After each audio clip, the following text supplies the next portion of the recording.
This particular GardenCAD drawing's been delivered without any elements in model space. If I go to Pages and select a page and go to model space and then right click and zoom extents, absolutely nothing's there. You can work with a drawing such as that by using the copy to clipboard option. So if I wrap a window around all of these objects here, and later I'll get rid of the plant schedule. These are all the objects in the real world in the design. So if I right click and clipboard copy and then come back via Pages and select the model, we can clipboard and paste, and I'll pop them in as I've done. What I'll now do is create a block, and I'll call that block temp, and as a pick point I'll just pick somewhere down the bottom here and OK it.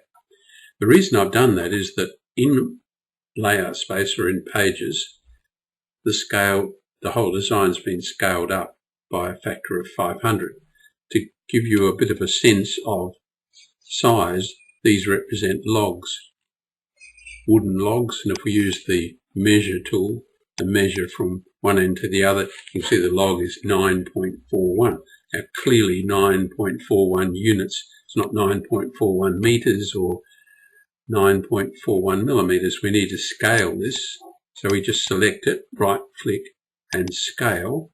I'll nominate as a base point 0, 0, and then we just type 500 and zoom extents again. This time we've got the design into model space, and we should be able to get a rough estimate of the length of these poles, and 5 meters long. They're wooden poles. So that's given us in model space the information that we want. I'll just remove this. Sorry, I need to explode that first. I'll just remove the plant schedule because we may, and I'll inadvertently copy that line. So now we'll erase those and zoom extend. So now we have our model, and we can work with our model and maybe do a new layout page. So you can take information from the Pages presentation and put it back into model space. But the approach that we recommend is you draw everything in model space such as this, draw it full size, and then look in the Pages for a presentation. And I'll show you in a moment how to present, say, this part of the design in a Pages or layout space. Well, let's imagine that we wanted to show this zone enclosed by the red line, and we wanted to use a line type pattern to indicate it. If we pick on, say, this line that makes up the zone and right click and go to properties, you can see I've changed it to a line type pattern called hidden, but I could use a dashed or a dashed dot. So I'm changing my line type by clicking on the down arrow there. But notice that even though I've changed the line type, when we go back and unselect all and zoom in, doesn't matter how much I zoom in on the line type pattern does not show.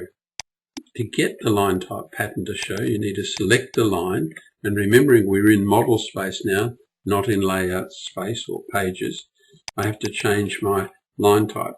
So I might make it something like 2000. And oops, it didn't hold. 2000, hit the enter key, still not holding, so maybe 2000 is not valid. Let's try 1000. That's a valid entry, and now you can see the line type pattern shows.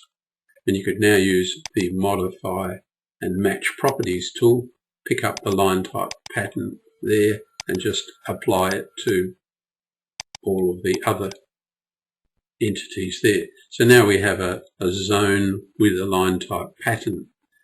So if I went to my Pages palette now and said select a page, there's already one then where we copied from model space and went into the layout space or paper space. If I select the line again and go to properties, you can see that the line type scale is only 10.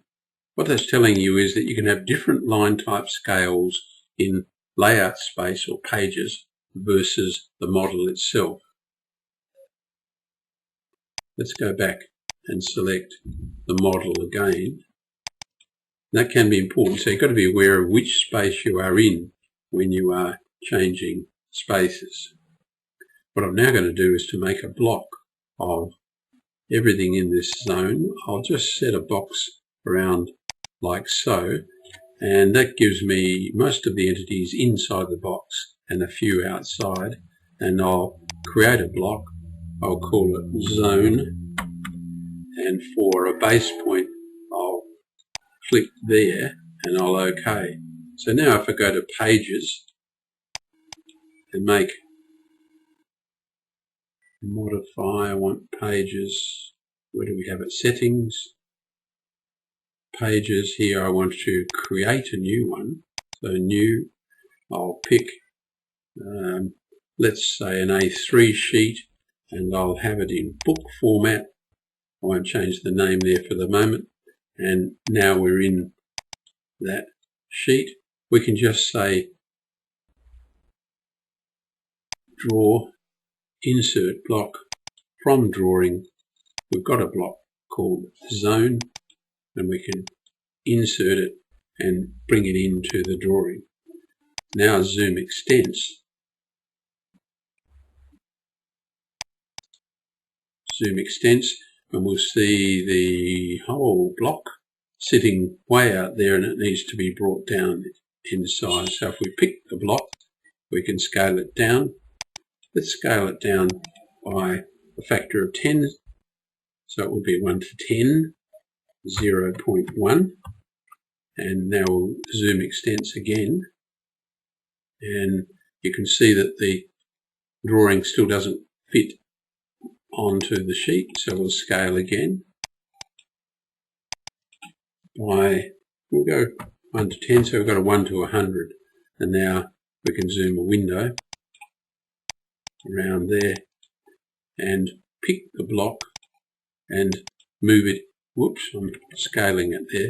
I'm going to pick the block, right click and move that and put it on the sheet. So there's the zone of interest at a scale of 1 to 100, and we're controlling things by using a block, which makes things a little bit easier. So remember, if we select, go back to model, everything in model space is full size, but when you go to layout pages, that's when you start scaling things up, and it's often easier to make a block of an area of interest and pop it onto a page, scaling it as you do so.